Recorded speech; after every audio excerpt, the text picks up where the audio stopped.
السلام علیکم. میں نے ابھی سوشل میڈیا پہ ایک آڈیو میسج سنا پی ٹی آئی کا، جس میں وہ پلاننگ کر رہے ہیں کہ پشاور کو ڈھاکہ بنائیں گے، یعنی کے پی کے کو پاکستان سے الگ کریں گے، پاکستان کو تقسیم اور سول وار کی طرف لے جانے کی پوری تیاری کر رہی ہے پی ٹی آئی.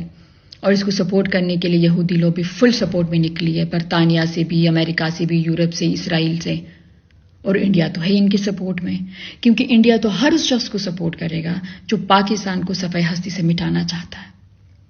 اور یہ سب پی ٹی آئی اس لیے کر رہی ہے کیونکہ ان کے چند ممبران الیکشن میں ہار گئے کے پی میں، لیکن بہت سارے لوگ کے پی سے ہارے ہیں، جیسے سراج الحق صاحب ہیں، جیسے حیدر ہوتی صاحب ہیں، آفتاب احمد شیرپاؤ ہیں، ایم الولی خان ہے، سمر بلور ہیں، پنجاب سے رانا ثناء اللہ ہے، مانسیرہ سے نواز شریف ہیں، اور اس کے علاوہ خواجہ سعد رفیق ہیں، بہت سارے نام ہیں.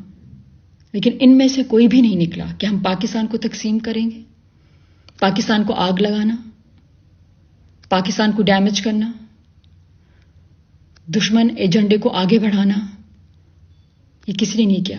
ہر بار پی ٹی آئی کیوں؟ یہ تو الیکشن ہے، کوئی اگر جیتا ہے تو کوئی ہارتا ہے. صرف پاکستان کی بات نہیں کر رہی ہوں، ہر جگہ جو ہارتا ہے تو اس کو اعتراضات ہوتے ہیں، تو اس کے لیے تو قانون ہے پاکستان میں، آپ عدالت جائیں.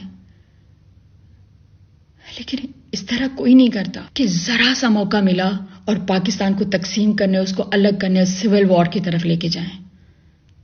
اور پاکستانی نیوز چینلز جو الیکشن آتے ہی انہوں نے اپنے اسٹوڈیو میں بڑے بڑے سیٹس لگا لیے، بڑے بڑے جرنلسٹ کو بٹھا دیا جن کو وہ ملینز میں پے کر رہے ہیں، اور ٹاسک دے دیا کہ بھئی ٹی آر پی ہماری اچھی ہونی چاہیے اور ریٹنگ بھی ہماری زیادہ آنی چاہیے. اب اس دوڑ میں کون تصدیق کرے گا کسی نیوز کی؟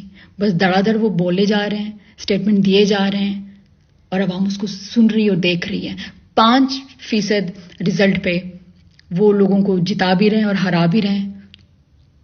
1990 میں انڈیا میں یہ چیز بند ہو گئی تھی کہ جب تک الیکشن کمیشن سے فارم 45 نہیں آئے، آپ چینل والے جرنلسٹ جو ہیں وہ اناؤنس نہیں کر سکتے کسی کی جیت کسی کی ہار.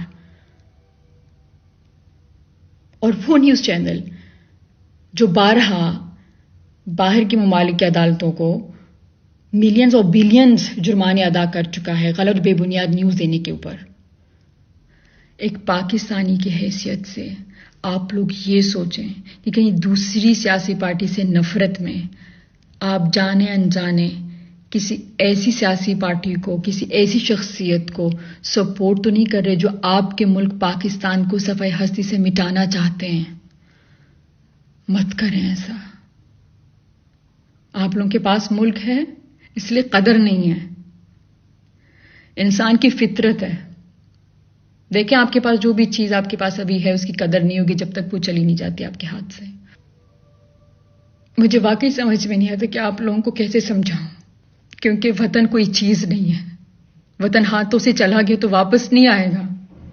نہ کشمیر آیا، نہ فلسطین، نہ عراق، اور نہ میرا افغانستان.